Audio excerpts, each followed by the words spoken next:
Ito na ang pangalawang taon matapos ibalik ang prosesyon, matapos nga ang COVID-19 pandemic at mas mabagal ang usad ngayong 2025. Dahil mas madaming deboto na ang tutulakan at sumusubok sa pagsasumpa sa andas. Bago pa mag-umaga, handa na ang mga deboto na nag-aabang sa Ayala Boulevard, na bahagi ng ruta ng traslasyon kasama nila ang mga replika nila na makikibahagi sa prosesyon. Kahit walang pahinga, handa silang sumuong sa maghapong siksikan.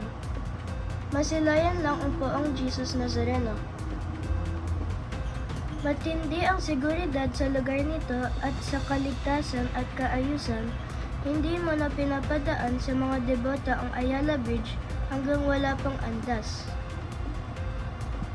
Dahil madami ang nag-aabang upang sumusubok nakasampal sa harap at likod ng poong Nazareno. Humaharang ang mga polis pero mga deboto kahit anong pigil, nagpumipilit tumawid sa tulay para salubungin ang andas kaya hindi pa man nakita ang poong Nazareno. Nagkatulakan at nagkasakitan ang mga ibang deboto, maging barikada sa mismong tulay ay nalampasan nila para salubungin ang andas. Alas 10 ng umaga nang makarating ang andas sa Ayala Bridge at kahit anong paalala na bawal sumampa ay madaming deboto ang nagpumipilit umakyat at mga kumapit din sa dulo ng krus.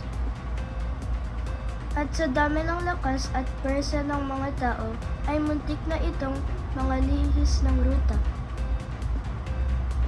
Binaybay naman ng mga andas ang palangka at papasok ng Quezon Boulevard at papunta ulit sa Our Lady.